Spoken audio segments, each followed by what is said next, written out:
कौने नगरिया से उठाई में कावड़िया गेला भरावा जलावा भरवे से हो जलावा कौने नगरिया बोले गे ढारवे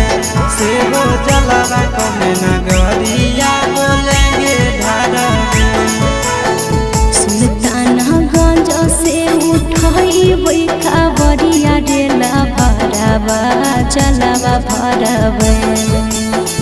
सुल्तानगंज से उठाई कावड़िया गेला भरावा जलावा भरवे से हो जलावा रे देव घर नगरिया ढारवे